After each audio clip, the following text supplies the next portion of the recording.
6장에 보면은 우리가 잘 익혀야 하는 말씀입니다. 먼저 한번 제가 읽어드리고 싶습니다. 한번 잘 귀를 기울여서 한번 들어보시기 바랍니다. 호세아서 6장 1절에서 3절 말씀. 오라 우리가 여호와께로 돌아가자. 여호와께서 우리를 찢으셨으나 도로 낫게 하실 것이요 우리를 치셨으나 싸매어 주실 것임이라. 여호와께서 이틀 후에 우리를 살리시며 셋째 날에 우리를 일으키시리니 우리가 그의 앞에서 살리라. 그러므로 우리가 여호와를 알자. 힘써 여호와를 알자. 그의 나타나심은 새벽빛같이 어김없나니 비와 같이 땅을 적시는 늦은 비와 같이 우리에게 임하시리라 하니라. 아멘. 많이 들어본 말씀이죠. 한마디로 딱 요약을 하면 하나님께로 돌아가자 라는 겁니다. 하나님께로 왜 돌아가면 될까요? 사는 법이기 때문에 그렇습니다. 그래서 오늘 제목이 살아야 합니다 라고 그렇게 제목을 잡았지만, 사실 우리가 살아야 되는 것은 알긴 아는데 어떻게 우리가 살아갈까라는 생각을 할 때에 참으로 까마득하고 뭔가 대답이 없는 그런 우리들의 삶의 모습이 있음을 우리가 부인할 수가 없습니다. 어려움이 있다는 것이죠. 하나님께서 우리를 살리려고 이 땅에 보내주셨죠. 물론 히브리서 9장에 보면 한번 죽는 것은 사람에게 정하신 것이요 그 후에는 하나님의 심판이 있을 것이다 라고 말씀을 하고 있습니다. 우리의 육신은 우리가 흙의 취함을 입어서 그렇게 대치함을 입었던 그 육신이 어느 수명이 되면 다시 흙으로 돌아가는 그런 정한 이치가 있다라는 것입니다. 그래서 모든 사람은 누구든지 한 번은 반드시 죽습니다. 지금 여기 있는 분들은 죽음에 대해서 한 번도 경험을 실제적으로 해보지 못했죠. 저도 마찬가지입니다만은, 그러나 부인하고 싶어도 부인할 수 없는 한 가지 분명한 사실은 우리는 반드시 언젠가는 죽는다는 것입니다.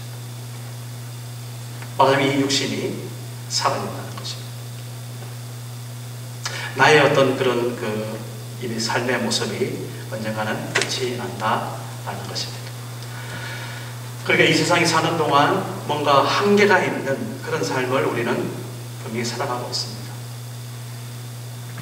실감이 안 날 수도 있죠. 내가 사지 멀쩡하고 지금 정신이 팔팔하고 지금 내 가슴이 그냥 심장이 뛰는 그런 삶을 잘 살고 있는데 왜 난데없이 죽는다고 말하나, 그건 나와는 상관없는 일이다 라고 생각할 수도 있겠죠. 그렇습니다.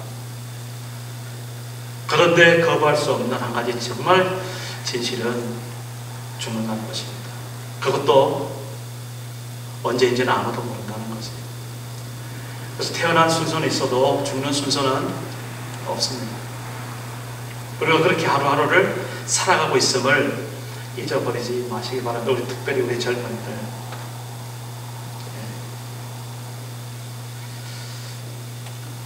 자, 그런데 우리의 육신은 그렇게 죽는다 할지라도 우리의 심령에 있는 하나님을 사모하는 하나님께 살아가신 그 영혼, 그 생명의 뭐랄까요, 본액이라고 그럴까요? 아니 본체라고 그럴까요? 그 생명의 그 핵심이 되는 나 자신, 그거는 사실은 하나님께서 한번 우리에게 지으심을 입은 것, 영원토록 살아갈 수밖에 없는 그런 영혼이라는 것. 우리가 보통 천국 가고 지옥 간다 이런 이야기를 하잖아요. 근데 우리가 죽을 수는 없는 거예요. 따라서 천국 가도 영원히 살고 지옥 가도 영원히 사는 거예요. 말하자면. 자, 그렇다고 생각해 보면, 이 천국 가는 게 그냥 그냥 말이 좋아서 그냥 천국 가면 된다 이게 아니고, 정말 우리 짧은 인생을 여기서 한 100년 살아보면서 앞으로 영원히 살 그런 앞으로의 어떤 그런 삶을 준비하기 위해서 우리가 이 세상에서 사는구나 라는 그런 생각을 아니할 수 없는 거지. 그래서 우리가 이 땅에 사는 동안 정말 예수 만나서 우리가 죽은 영혼이 새롭게 살고 영원토록 하나님의 나라에서 영원히 산다는 이 놀라운 소식, 이거는요 엄청난 우리에게 소망이요 기쁨이요 정말 우리 삶의 전부다 라고 할 수 있습니다. 그래서 예수 믿고 죽는 자, 요한계시록 14장에 보면 자금 이후 지금부터 예수 믿고 죽는 자들이 주 안에서 복되다 라고 분명히 말하고 있습니다. 오늘 우리가 이 자리에 함께 앉아서 예배 드리는 가운데 정말 예수님이 나의 구세주가 되시고 나의 주님이 되시고 정말 주밖에 없는, 주 없이는 살 수 없는 그런 고백이 우리 인생 가운데, 우리 삶 가운데 이렇게 매일 고백이 되어지는 그런 심령이라면 하나님께서 이미 우리를 구원해 주신, 하나님께서 우리에게 천국을 맛보게 해주신 그런 인생이라고 감히 저는 주장할 수 있습니다. 그런데 아쉽게도 정말 우리가 사는 모습이 하루에 24시간, 일주일, 아니 평생을 살아도 정말 예수님과는 전혀 상관없이 예수님 한 번 이름 제대로 부르지 못하고 하나님 앞에 제대로 기도 한 번 하지 못하고 그렇게 우리 인생을 마감한다면 당연히 우리 가는 곳, 그곳은 내가 따져봐도, 내 스스로 따져봐도 지은 게 죄밖에 없어서 그 죄값 치르러 지옥 갈 수밖에 없는 그런 인생이라는 것, 우리는 내가 아니라고 해도 어쩔 수 없는 거예요. 예수 이름을 믿는 그런 하나님의 귀한 백성들이 얼마나 소중하고 귀한 건지, 얼마나 존귀하고 하나님 앞에 기쁨이 되는 존재인지 우리가 다시 한번 생각하고 이렇게 함께 모여서 그 하나님 앞에 우리 예배드리는 이 시간이 얼마나 소중하고 귀하고 벅찬 시간인지 다시 한번 회복하는 그러한 우리들의 모습이 있기를 바랍니다. 사실 오늘 찬송가를 273장 나주를 물에 떠났다 이렇게 정하면서 제가 몇 번 불러봤는데 제 모습이더라고요. 제 모습이더라고요. 어쨌든 우리 모두 다 하나님 앞에서 정말 하나님의 귀한 집이 얼마나 소중하고 귀하고 정말 내가 있을 그곳이라는 사실 잊지 마시기를 주님으로 축복합니다. 오늘 저는 한 사람들, 그러니까 한 주민들을 소개하고 싶습니다. 기브온 사람들인데 이 기브온 사람들은 명백하게 이방인이었고 또 죽을 수밖에 없는 그런 존재였습니다. 가나안 족속에 속해여서 여호수아가 가나안을 정복할 때에 하나님 앞에 받은 명령, 모세를 통해서 받았죠. 가나안에 있는 모든 족속은 다 남녀노소물론 다 멸망을 당해야 된다라는, 그래서 그들 앞에 담대히 싸우면서 하나님의 나라를 세워가는 여호수아의 모습을 우리는 여호수아에서 보게 됩니다. 그런데 여리고 성에서 그 많은 사람들이 있었지만 구원을 받았던 한 사람, 한 가족, 여러분 기억나시죠? 누구였습니까? 기생 라합이었습니다. 그렇죠? 바로 그 기생 라합이 이스라엘 백성들이 온다는 소식을 듣고 하나님을 새롭게 발견하게 되는 거예요. 어떤 하나님을 발견했습니까? 거기 보면 하늘의 하나님, 땅의 하나님, 상천하지 하나님, 그렇게 기생 라합이 고백을 해요. 그 고백이 기생 라합이 뭐 공부를 많이 해서 뭐 특별하게 뭐 운이 좋아서 그게 아니라 우리는 아무리 따져봐도 하나님의 은혜로밖에는 설명할 수가 없어요. 하나님께서 그 기생 라합을 통하여서 그 여리고 성에 있는 백성들이 다 죽임을 당해도 정말 하나님을 진실로 고백하고 알고 있고, 그리고 그 믿는 믿음을 과감하게 그의 삶 가운데 실천하는 한 사람 기생 라합을 통해서 오늘날 이 세상에 많은 사람들이 다 넘어지고 자빠진다 할지라도 정말 내 생명 가운데 하나님을 온전히 붙들고 그분을 고백하고 그분 앞에 호람되어라 그러죠. 하나님 앞에 사는 삶으로 내가 당당히 살아갈 때에 하나님께서 반드시 그 사람을 살려주시고 지켜주시고 보호해주시고 모든 삶의 필요들을 공급해 주신다는 사실을 우리 기생 라합을 통해서, 그리고 그 주변에 있는 그 가족들을 그를 통해서 구원하게 하시는 그런 짧은 스토리를 우리는 기생 라합을 통해서 보게 됩니다. 그런데 여리고성의 그 기생 라합뿐만 아니라 이제는 그 가나안 땅 전체의 그 많은 족속들, 물론 가나안 족속도 있었고 여호수 족속도 있었고 뭐 제일 많은 그 족속들이 있었는데, 그 많은 족속들 중에서 이 기브온 사람들, 이 사람들이 그러니까 살게 되었어요.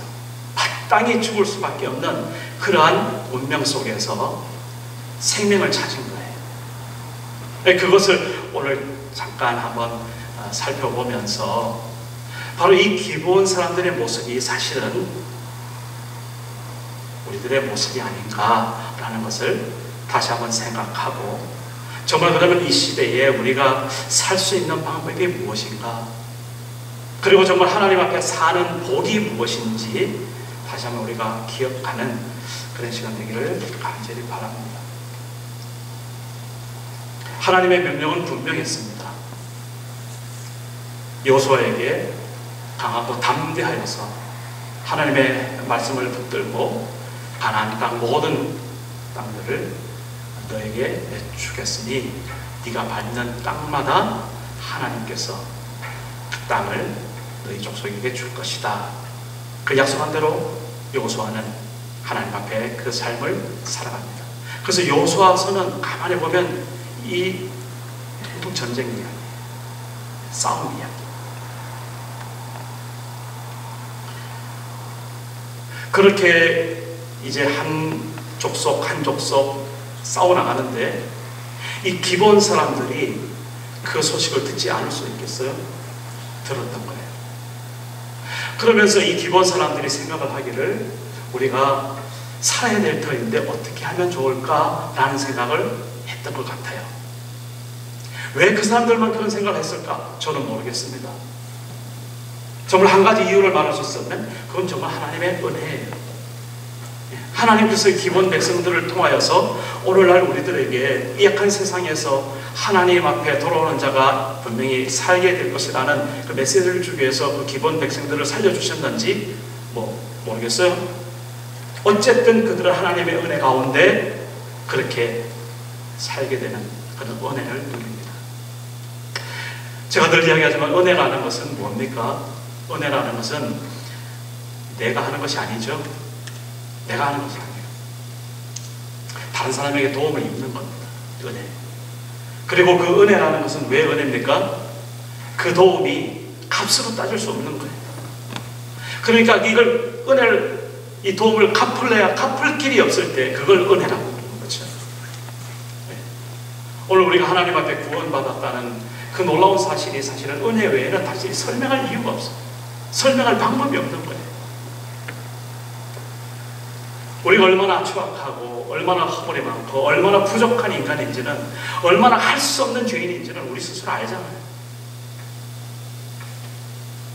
그러나 그럼에도 불구하고 하나님께서 하나님의 자녀 삼으시고 백성 삼으시고 이 세상에서 그리스도의 빛으로 소금으로 살아갈 수 있도록 하나님께서 함께해 주시고 힘을 주시고 오늘도 우리를 세우시는 한 가지 이유는 은혜 외에는 설명할 길이 없어요. 이것을 우리가 어떻게 하나님 앞에 우리가 갚아드릴 수 있겠어요? 갚을 길이 없으니 그저 내 몸 드립니다. 그저 내 소유 드립니다. 그저 내 생명 드립니다. 이런 고백밖에 우리가 할 수 없는 게 바로 은혜입니다. 어쨌든 그런 은혜를 이 기본 사람들이 입은 거예요.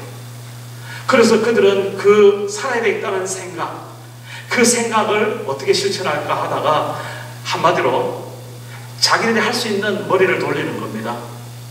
그러니까 이게 속임수를 쓰는 거예요. 이 꾀를 내는 거예요.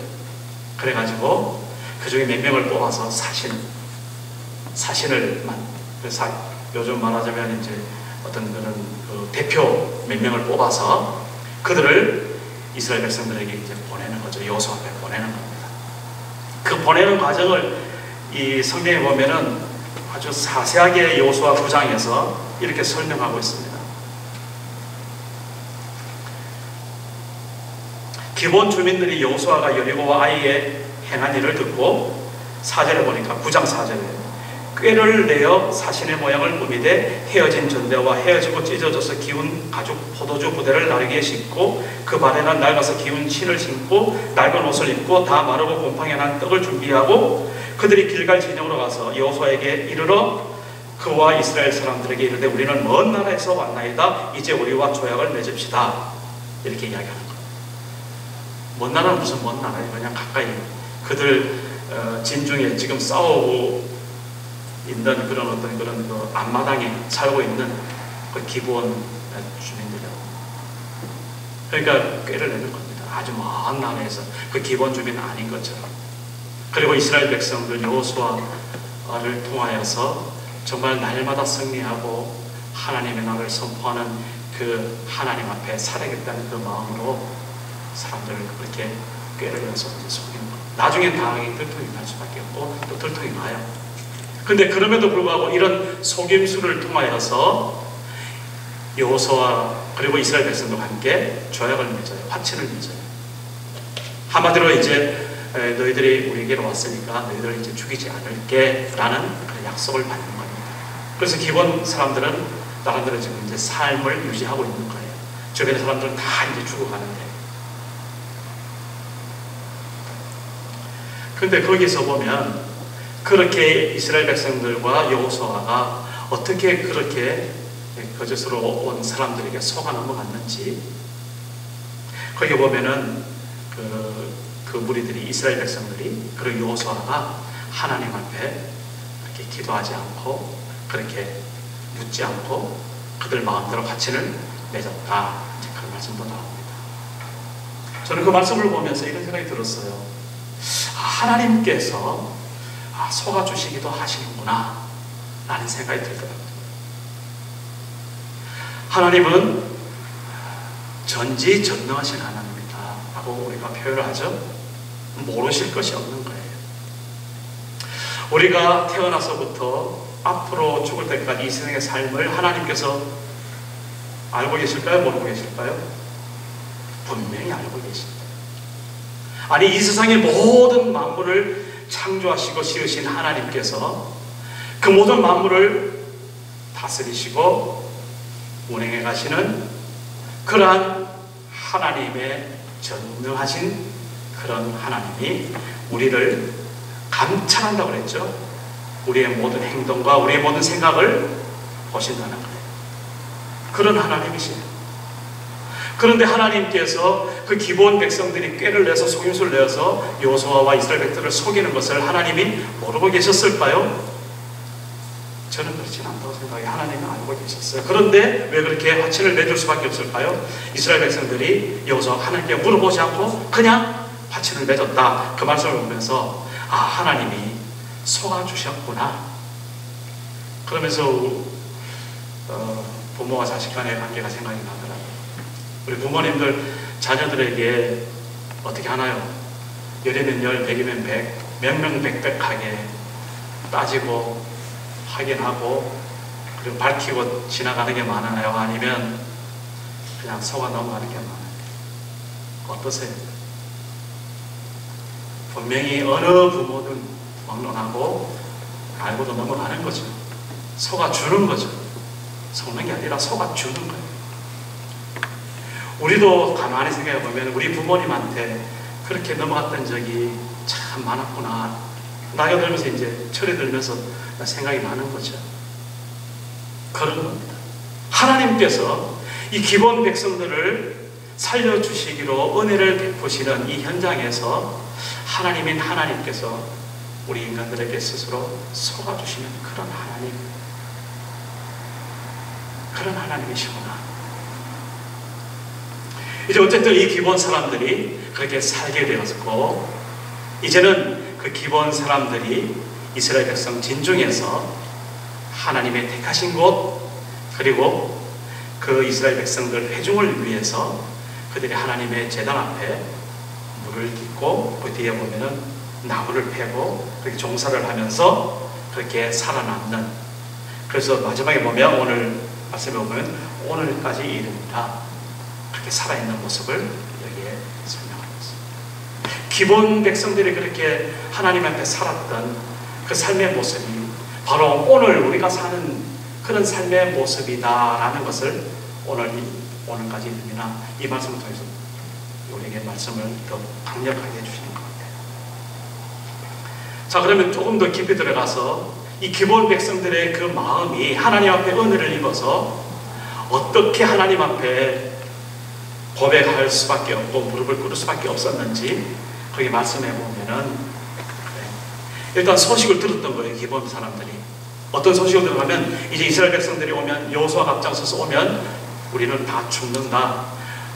가만히 보니까 가나안 땅의 모든 족속들이 그렇게 이제 여력을 통해서 하나하나 이제 무너져 내려가는 그런 소문을 듣는 거예요. 그들의 마음이 환망하고 그들의 마음이 정말 불안하고 두려워하는 그런 공포로 가득 찼습니다.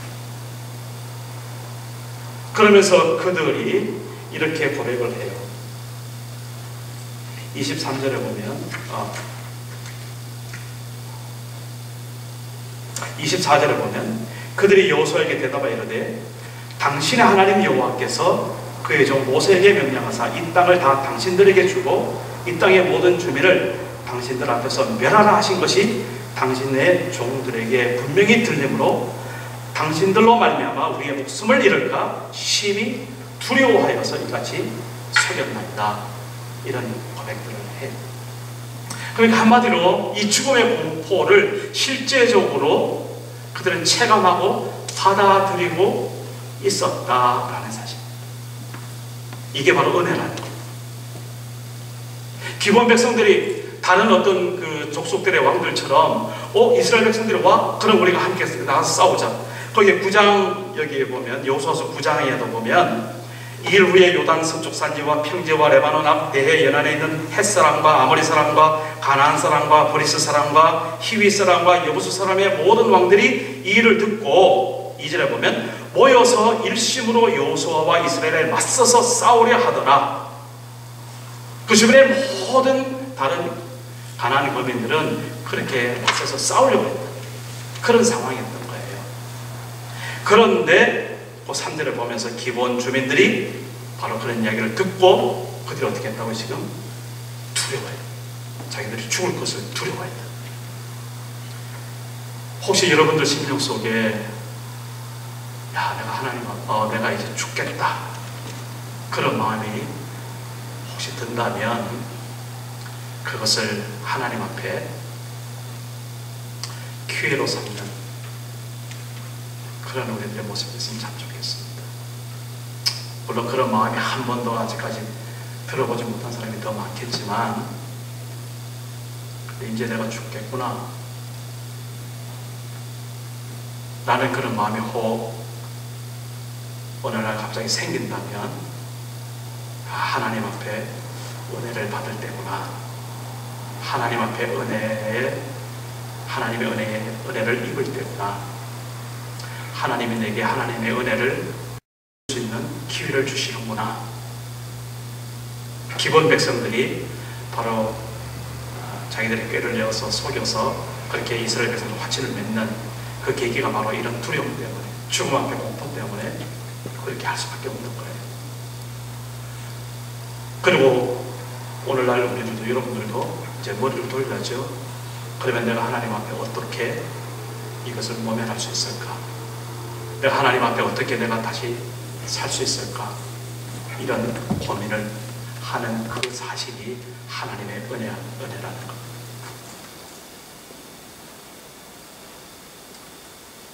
그러면서 25절에 여기 그 주보에 보면 25절 우리 한번 같이 한번 읽어보겠습니다.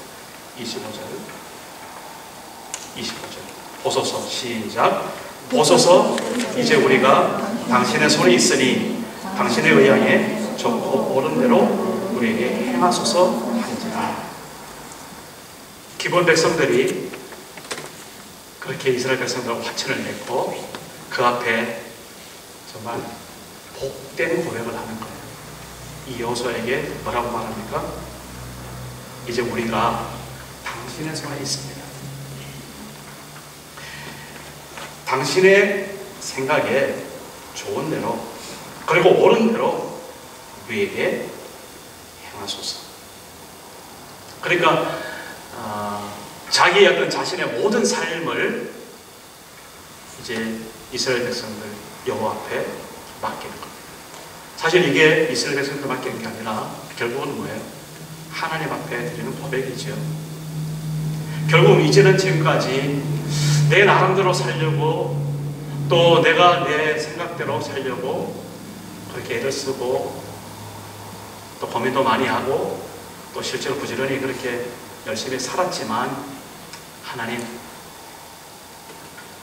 그게 아니군요. 죽음이라는 공포 앞에서 그런 생각이 들 수밖에 없는 그런 기본 백성들의 모습입니다. 그러면서 분명하게 그렇게 고백하는 거예요. 이 생사를 쥔 강한 자 하나님이죠. 그리고 이 이스라엘과 여호수아 앞에 그렇게 그들은 고백합니다. 당신 뜻대로 하십시오. 그 은혜의 손에 자신을 맡기는 겁니다. 결국 26절에 보면 여호수아가 곧 그대로 그들에게 행하여 그들을 이스라엘 자손의 손에서 건져서 죽이지 못하게 하니라. 그 많은 가나안 족속들 중에서 유일하게 이 기본 사람들이 그래서 생명을 건지게 됩니다.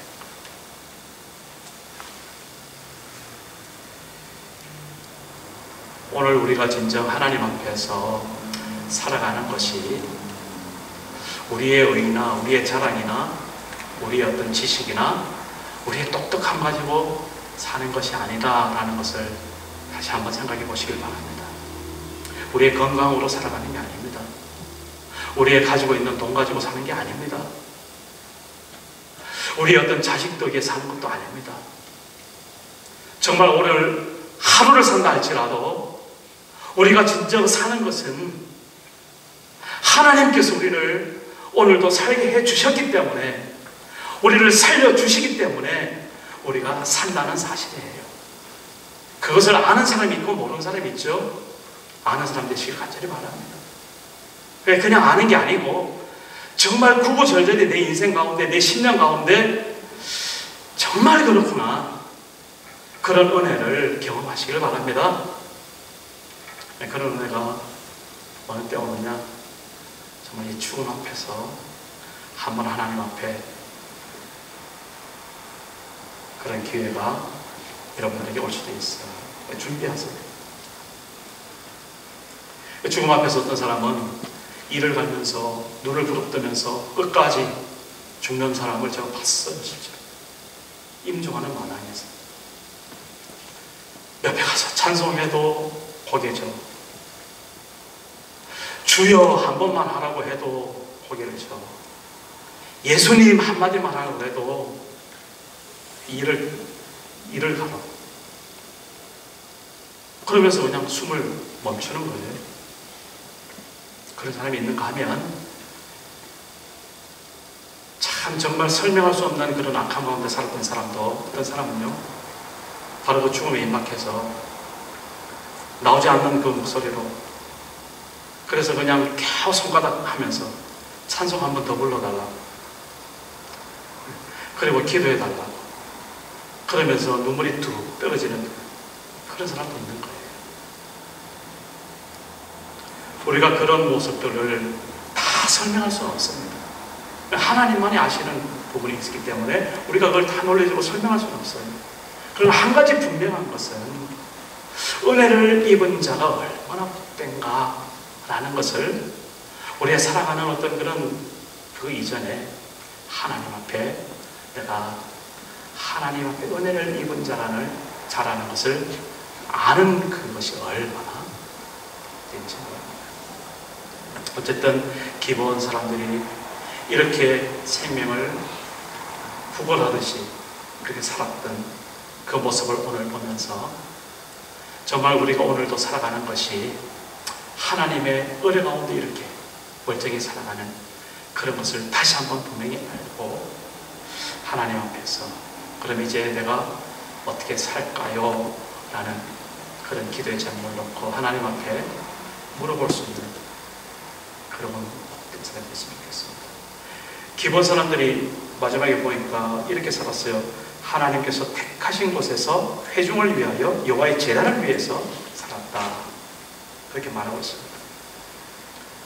결국은 하나님께서 택하신 자녀가 되었다라는 것으로 우리는 해석할 수 있겠죠. 하나님의 택한 곳에서 살 수 있는 그 축복, 내가 있는 그 자리가 얼마나 귀하고 소중하고 내가 지금 하는 일이 얼마나 하나님 앞에 감사한 건지 바로 여기에서 우리는 고백하지 않을 수 없는 겁니다.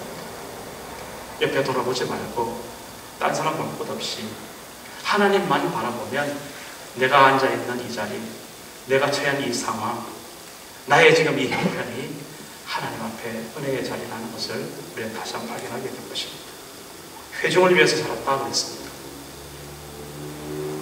하나님 앞에 은혜를 입은 자는 정녕 자기 자신만을 위해서 사는 사람은 아닐 거예요. 우리는 그렇죠. 나 혼자만 사는 것도 벅찬 인생인데 내가 나를 위해서 잘 살아야지. 옆에서는 참 안 보일 때가 많잖아요. 그게 아니라는 겁니다. 조금이라도 힘들고 어려운 옆에 사람이 있으면 돌아볼 수 있는 그 사람 되기를 바라고요.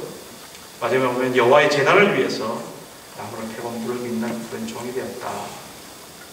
하나님 앞에 예배드리는 삶으로 살았던 그런 기본 사람들을 보게 됩니다. 오늘 우리가 하나님 앞에 하나님의 주신 은혜로 우리 오늘도 살아야 됨을 정말 다시 한번 기억하고 기왕 사는 인생 하나님 앞에 하나님의 사명으로 하나님의 주신 은혜로 그 은혜를 서로 나누면서 이렇게 살아야겠다고 다짐하시기 바랍니다. 시편 84편에 주의 궁정에서의 한 날이 다른 곳에서의 첫날보다 나은즉 악인의 장막에 사는 것보다 내 하나님의 성전 문지기로 있는 것이 좋사오니 여호와 하나님은 해요 방패시라. 여호와께서 은혜와 영화를 주시며 정직하게 행하는 자에게 좋은 것을 아끼지 아니할 것입니다. 만군의 여호와여 주께 의지하는 자는 복이 있나이다. 이 말씀을 결론으로 삼고 하나님 앞에 하나님의 은혜를 입어서 하나님만을 의지하고 그렇게 한 주간 승리하시는 이 모든 시기를 주의로 축복합니다. 기도합니다.